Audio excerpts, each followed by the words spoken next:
넥소 투명 코팅 시공 후 모습 보겠습니다. 여기는 모터 있는 부분이고요. 모터 있는 부분을 보면 이런 커넥터 부분이 있습니다. 여기 측면 쪽도 마찬가지고요. 커넥터라든가 센서 이런 것들 많이 있습니다. 눈길 주행을 해보면 타이어 회전력에 의해서 염화칼슘이 이쪽으로 다 들어가고요. 하부 세차를 해도 마찬가지 이쪽으로 고압수가 들어갈 수 있습니다. 그래서 고압 세차를 많이 하다 보면 정기적인 문제는 반드시 발생이 될 수밖에 없다, 이렇게 보시면 됩니다. 센터 가서 전기차 하부 세차 해도 되냐 이렇게 물어보면요, 하부 세차 해도 되는데 전기장치는 주의해서 하라, 이런 말을 하죠. 쉽게 말하면 고장이 나면 소비자 과실이다, 이렇게 보시면 됩니다. 전기 차량은 범퍼 앞쪽서부터 범퍼 뒤쪽까지 모두 다 커넥터, 센서 이렇게 다 이루어져 있기 때문에 자동차 하부 세차를 아무리 조심하게 해도 커넥터 부분에 직접적으로 물이 닿을 수밖에 없습니다. 여기 커버를 보면 이렇게 다 구멍이 다 뚫려 있습니다. 그래서 어떤 분들은 언더커버가 있기 때문에 염화칼슘이 스며들지 않는다, 이렇게 말하신 분들이 많이 있는데요, 언더커버를 보면 구멍이 다 뚫려 있습니다. 그래서 그 안쪽으로 물이나 염화칼슘이 유입이 될 수 있죠. 녹이 잘 나는 곳은 딱 정해져 있습니다.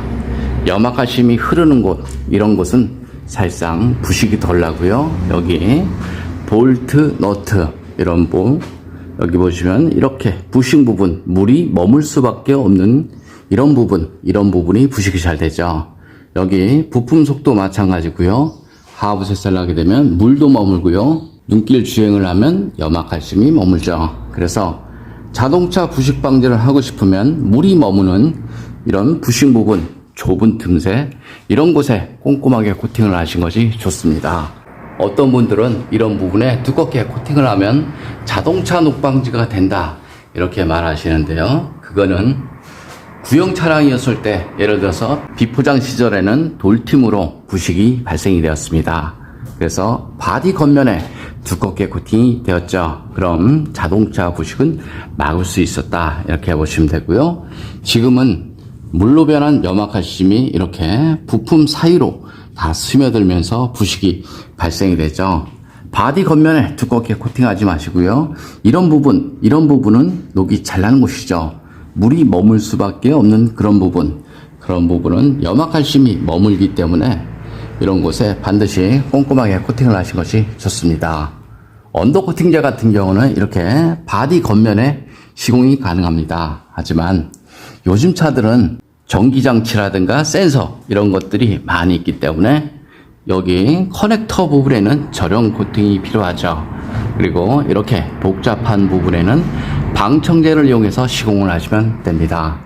쉽게 말하면 전기장치에는 절연 코팅이 필요하고요, 철로 된 곳에는 방청 코팅이 필요하다, 이렇게 보시면 되고요. 여기 홀 속에는 투명 코팅제와 이너왁스를 이용해서 안쪽 시공이 되었습니다. 자동차의 부식은 이렇게 겉면 이런 곳에 나는 것이 아니고요, 물이 머물 수 있는 이런 부분, 스폿 용접 부분 이런 곳, 물이 머물 수밖에 없는 이런 곳에 녹이 잘 나니까요, 이런 곳에 괜히 두껍게 코팅하지 마시고요, 여기 물이 머물 수밖에 없는 이런 곳에 꼼꼼하게 코팅을 하신 것이 훨씬 좋습니다. 여기 측면인데요, 측면 자세히 보시면 여기에 물 빠지는 배수구가 있습니다. 1mm 채 되지 않죠. 그래서 이런 곳에 너무 두껍게 코팅을 하다 보면 물 배수 라인을 막을 수밖에 없다, 이렇게 보시면 됩니다. 예를 들어서 이쪽 물이 빠질 수밖에 없죠. 여기는 물 배수 구멍인데요, 실러로 다 막아버렸습니다. 그래서 이런 곳에 두껍게 코팅을 해버리면 물 배수에 바로 지장을 줄 수밖에 없다. 그래서 이런 곳은 얇은 재질을 이용해서 시공을 하시는 것이 훨씬 좋습니다. 투명 코팅 장점을 보겠습니다. 투명 코팅은 철에는 방청 코팅이 가능하고요, 여기 전기장치라든가 센서 이런 부분에는 절연 코팅이 가능합니다. 그리고 이런 부분에 코팅을 해도 커넥터, 센서 잘 빠지고요, 무상 수리받는데 지장 없으니까 걱정 안 하셔도 됩니다.